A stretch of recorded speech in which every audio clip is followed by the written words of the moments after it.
Hello. Today's episode is about strong love interests. Ooh, I love a strong love interest.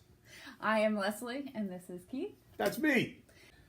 I am the author of the book, The House of Ribbons, and The House of Sleepless Dreams. One of 2 out of 5 books. I'm not good at math. Just one hand. What? One hand. One hand? Just one hand. I only need one hand. All right, my first question for you is, when you're writing a strong love interest, do you make them multidimensional? Yeah, I mean, I want the character. I want someone out there in YouTube land to fall in love with certain characters. And I want them to see them as a potential real person. And then the love interest just can't be, some girl or guy that walks in like, hello, apple pie on the table, let's fuck. So, yeah, I mean, I don't really know how to answer that. To be honest, I'm not going to try to appear smarter than what I am, so I don't really know how to answer that question. I want the woman or man to be as realistic as possible because I want you to want to be this person, Like when you grew up and you were watching Star Wars, you wanted to run around with the lightsaber and, all that. How weird would that be if I was a woman? And I said, you'd be like, what is he holding? So my next question is, should your love interest be perfect or flawed? Hit me with a lot of questions I don't have good answers for. Nothing that's really going to hit home. So I'm going to do my best on this one. I don't have multiple chapters to write about everybody's foibles. So to just be like, perfect. She was this, with this color hair, and blah, blah, blah. And then he was this, and he was that, and nobody fucking cares. I think it's a progression. I don't want to write anybody perfect, I don't like stuff like that. I don't look at supermodels and go, oh, wow, that's the ideal girl. I want a girl that works in the mall. What I'm saying? I want somebody who, it's not attainability. It's not about that. It's, you could be the hottest girl in high school. You get to 40 years old and your life is just wrecked. Mm-hmm. So I want the person to be normal. So I like to, in the middle. And you don't have a lot of time to write about flaws. Or piloting a spaceship. Hey, did I ever mention that you were fucking terrible at parking? See, I don't really know, I don't know how to answer that question. Question unresolved. Hey, it looks like I'm picking my own nose from far away. Watch. Oh my God. There you go. Watch. My next question for you is, do you develop a connection between your love interest and your character? Yeah.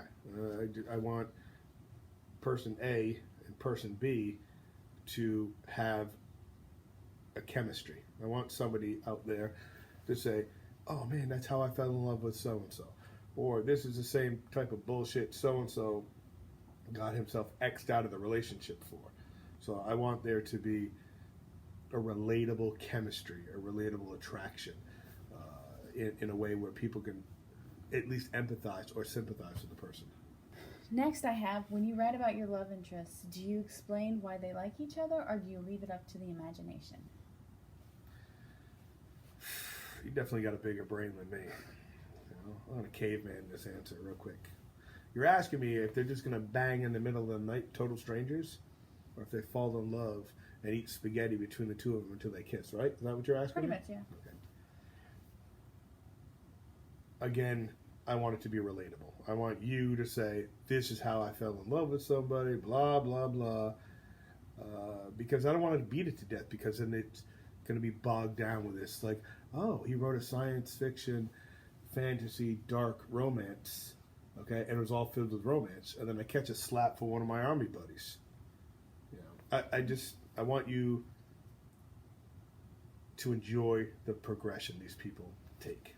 It's a lot of people. I'm juggling a lot of characters all at once, but I'm pretty sure I have something in there. Like I can't speak now. Something in there for almost everybody, except our friend that likes giraffes, because there ain't no pleasing that guy. You know who I'm talking to. And the last question I have for you, when you write about relationships, do they always have to have a happily ever after? Oh God, no. I don't like that shit. Never did. Never believable to me to be like, there she lay in the forest, asleep for like an untold number of time. And then a dashing young man gets off his horse And then, without consent, just kind of puts their tongue in her mouth. Then they have a happily ever after. Okay. That's not my thing, man. That's not how I like it. I like something like if you've ever seen the movie Cabin in the Woods. That has a great ending. Nobody gets that happy ending. And anybody who says they do is either lying or they have been in a 50-plus year marriage. Those people, man, I got to give it up to people. I love stories like that. But I challenge you right now to think about your ex that you thought was the one and the only. And then ask yourself, when did fate step in, bend me over, and shag me really hard because this motherfucker wasn't who they said they were to be? And now you're with the new guy. Hopefully that turns out well. New girl, new giraffe, I don't know. But I personally, I don't like stuff like that. With that being said, that is not a hint at anything to go on in the book. And that is all we have for you today. So if you like our content, go ahead and hit the subscribe button below. You're going to say like our show. Don't forget, House of Ribbons is very soon to come out. And go ahead and follow us on Facebook, Twitter, Instagram, and Tumblr. And go ahead and hit up our Patreon page. Because with your donations, no matter how big or small, it helps me edit the book. And if you take the time to look up what editing a book with a real company, it's expensive and it's scary. But Alex is a tremendous editor. We have near constant contact. I'm happy, and we are, as I said in the last video, giving away 25 spots for your name to be in the book. I will be in absolute contact with you. Absolute. I don't know why I said absolute. I'm going to be in contact with you, okay? I'm going to throw you my number. We're going to shoot the shit on the phone. And I'm going to tell you, boom, I like this. This is the name we're going to go with. You good with that? Boom. And then when I'm done with that and it's written, you're actually going to get that ahead of time. You're going to get to see a little snippet of the book ahead of time. Plus, there'll be plenty of other things on the Patriot page. Patriot? Patreon. I just can't. Patreon. As little reward tiers. And like I said, every dollar earned goes right into editing these pages. If you can't, it's no problem. No problem at all. What you can help with is sharing this with your friends. The more like and shares I have, man, I could get a sponsorship or something. Something like this. And this is not a sponsorship, by the way. Body armor. Doesn't your body deserve some armor? Drink, drink, drink, drink. Oh, I love it. Drool, drool, drool. See? They sponsor me. I wouldn't have to ask anybody anything on Patreon because I got a sponsor and I can get that stuff out to you as fast as possible. When I say fast, with my editor, it's 6 to 9 months to edit a book. I have 5. Still not good at math.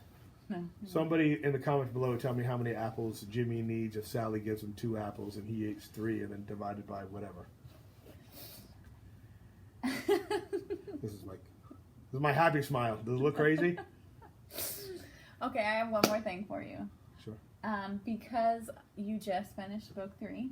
Book 3 is in the can, waiting to go to Alex. We have actually bought you a present. Act spontaneous and excited. I didn't see this on the couch next to me. I really don't know what it is, though,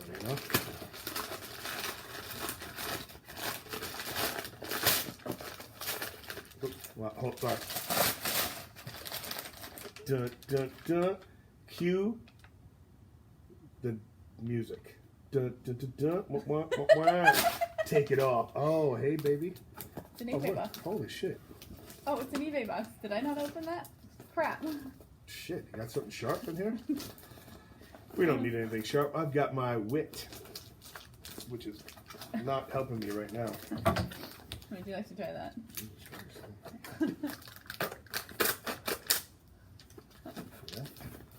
That's what happens when you spend enough time in the military. Everything's a tool, including some of your friends. Some of your friends are tools. Some of her friends are just... Some of yours are too. Whoa, my friends aren't tools. Some of them are just straight assholes. Okay. There's a huge difference. There's a huge difference. There we go. This isn't going to vibrate when I pull it out, right? Oh, shit. Are you taunting me with package inside of a package? Oh! Not a single person watching this video knows what this is. All 5 of you out there. You have a clue what that is, do you? This is from the Street Sharks collection. This is Manta Man from the Street Sharks TV show, which I like to collect these toys because I'm a big old kid. I'm a big old kid. I'll play with this later on. Hey, baby, maybe I can climb some mountains later on tonight. Doot, doot, doot, doot, doot, doot, doot. Thank you guys for watching. Have a good night.